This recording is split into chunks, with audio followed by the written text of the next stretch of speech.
99% of people are not willing to do what it takes to make their dreams come true. The Marines have a saying, everybody wants to go to heaven, but nobody wants to die. The center of bringing any dream into fruition is self-discipline. You know, something as simple as food and eating. It's not about your body as much as it is about your mind. It's getting command of your mind to be able to choose actions that are in your own best interest. Every day we are choosing that's not in our own best interest. So if the world is attacking you and the world wants to fight you and the world's trying to hold you down, so you're gonna kick yourself in the balls? So you're gonna stop yourself from getting what you dream.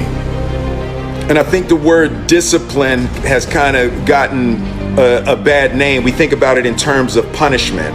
I'm not talking about discipline in that way. I'm talking about discipline in the sense that you forego immediate pleasure for the exchange of long-term self-respect.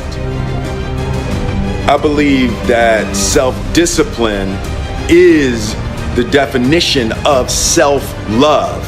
That when you say that you love yourself, that means that you have behavior towards yourself that is loving. Self-discipline is the center of all material success. You cannot win the war against the world if you can't win the war against your own mind.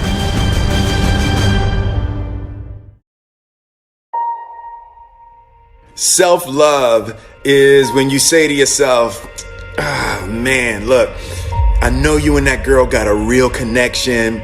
I know y'all vibe, but that's your girl's cousin. So I love you too much to let you do that. It's like you say to yourself, hey man, look, I know you want to eat that pizza and it'll be really good, you know, but I can't let you eat that, man, because if you eat that pizza, you're going to feel like shit, you know, and I love you too much to let you eat that. Self-love is, hey, look, I know you got a test on Monday, you know, and I know you really want to go out with your friends and Saturday night you want to go out, but if you fail that test, you're not going to feel good about yourself.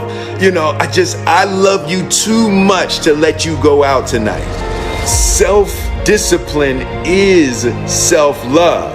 If you want to be happy, you have to love yourself, which means you have to discipline your behavior.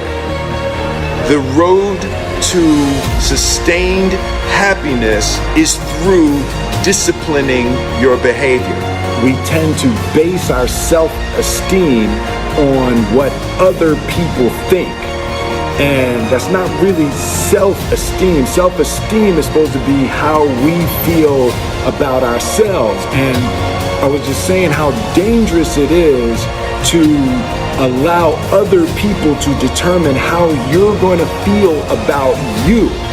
And it's kind of like looking into a broken mirror.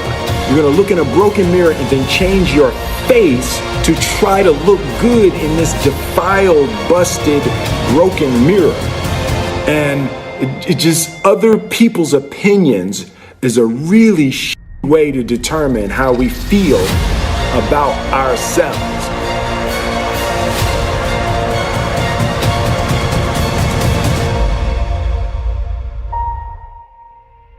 It don't matter whose fault it is that something is broken if it's your responsibility to fix it. For example, it's not somebody's fault if their father was an abusive alcoholic, but it's for damn sure their responsibility to figure out how they're going to deal with those traumas and try to make a life out of it. It's not your fault if your partner cheated and ruined your marriage, but it is for damn sure your responsibility to figure out how to take that pain and how to overcome that and build a happy life for yourself. Fault and responsibility do not go together. It sucks, but they don't. When something is somebody's fault, We want them to suffer. We want them punished. We want them to pay. And we want it to be their responsibility to fix it. But that's not how it works, especially when it's your heart. Your heart, your life, your happiness is your responsibility and your responsibility alone. As long as we're pointing the finger and stuck in whose fault something is, we're jammed and trapped into victim mode. When you're in victim mode, you are stuck in suffering. The road to power is in taking responsibility. Your heart, your life, your happiness is your responsibility and your responsibility alone.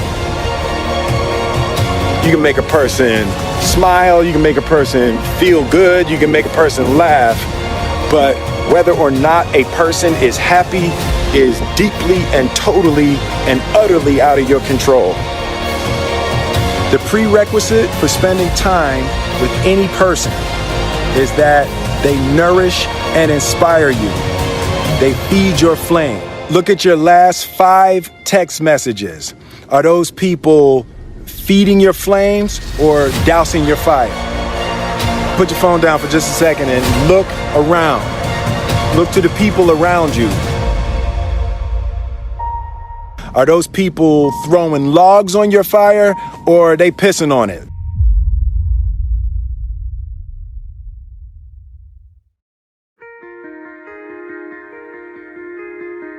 I want my life, I want my work, my family, I want it to mean something. And it's like, if you are not making someone else's life better, then you're wasting your time.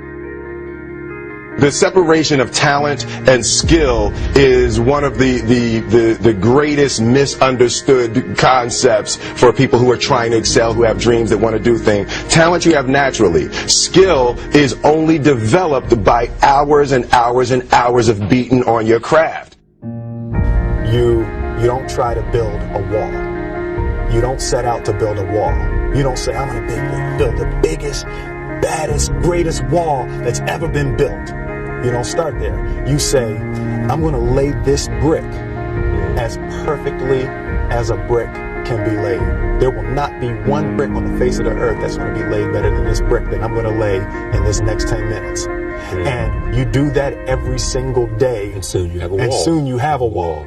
And I think psychologically, the advantage that gives me over a lot of people that I have been in competition with in different situations is it's difficult to take the first step when you look how big the task is.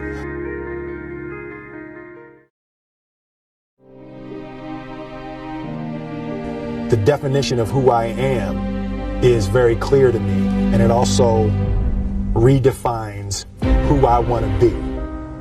In that I know for a fact that I'm stronger than I thought I was. You know, you can't help but ask yourself the question, what would I do if I was in Muhammad Ali's shoes? I'm motivated by fear. I hate being scared to do something. And I think what developed in my early days was the attitude that I started attacking things that I was scared of. Why were you scared in your bed the night before? What do you need that fear for? Just don't go. Why are you scared in your bed 16 hours before you jump? Why are you scared in the car? Why could you not enjoy breakfast? Fear is fear of what? You're nowhere even near the airplane. Everything up to the stepping out, there's actually no reason to be scared. It only just ruins your day. You don't have to jump. And then in that moment, all of a sudden, where you should be terrified is the most blissful experience of your life. And God placed the best things in life on the other side of terror.